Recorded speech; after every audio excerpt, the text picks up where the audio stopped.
Hey there, it's Carol Billing, and I am your instructor for Education 204. This semester we're doing it online. And so let's take a look at the course calendar. Here, if you've taken my classes before, this will look pretty familiar. I try to keep it simple. Every week, every row is a week, except this one has 2 rows for the first week.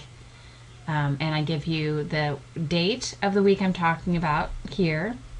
Then the day it opens on Blackboard, which should be the Friday before that week begins. Then the chapter reference.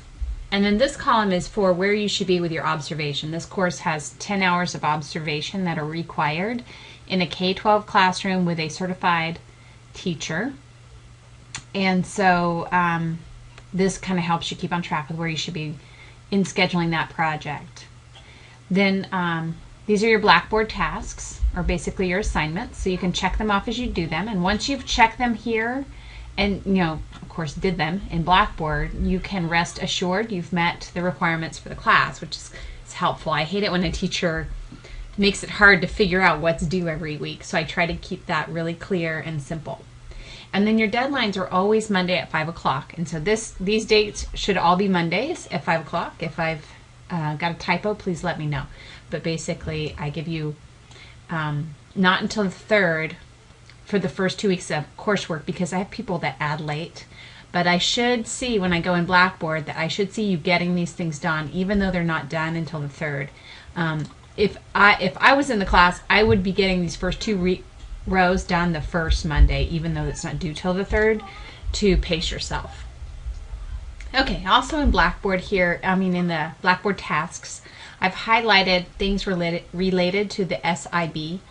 SIB stands for Statement of Informed Beliefs. And so the focus of this class is learning what you teach in class beyond math, social science, and English. You teach a lot more than that. And so we talk about that. There's a little bit of psychology, a little bit of sociology, all wrapped up into how those factors affect a classroom and how you're going to handle that as a teacher. Because I don't think people outside of the teaching world don't understand the power of the position. And so that's somewhat of what this class is talking about. So this paper that you're writing is how you are creating your belief system and how you're going to organize your classroom in respect to the teaching you do that's beyond academic. Okay, so I take the paper and I break it down into 5 journals. That's what these are here. Each journal is a couple of questions, and then at the end you're going to put them together and throw them into APA format. Get it checked by somebody at the online writing lab, or you can go face-to-face writing lab, whichever one you want. And then you're going to give me the final product. So the steps, I spread them out. I give a good bit of time from the first one to the second one so I can go in and grade them and give you good feedback before you give me the next journal. And then we kind of crank these out, because usually the feedback on the first one, you get whatever mistakes you're making, you fix, and then you do excellent on the second and through the 5th journals. Once that is written, then you compile them into an APA paper that's going to be 5 to 7 pages max. And you post a draft in a discussion board for your peers to review and give you feedback.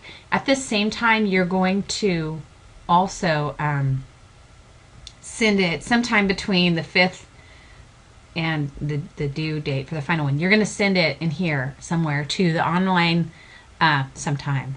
Oh my goodness, can I even speak? Sometime after the 5th one is graded, you're going to compile it. You're going to post it in this discussion board, but you're also going to send it to the online writing lab and have them review it. And you can do this through email.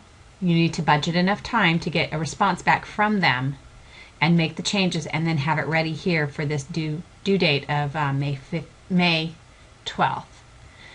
When you turn in your final SIB, it will have not only your amazing essay, but another document that is the edited version from the online writing lab. Okay, so that is the SIB. I've also got something here in green. These are assignments that relate to the observation summary assignment. This should be green too. My OCD is kicking in, but I can't stand it when it's not consistent. Now, which green is it? Okay, cool. All right, better. You are going to observe 10 hours in a K-12 classroom with a certified teacher.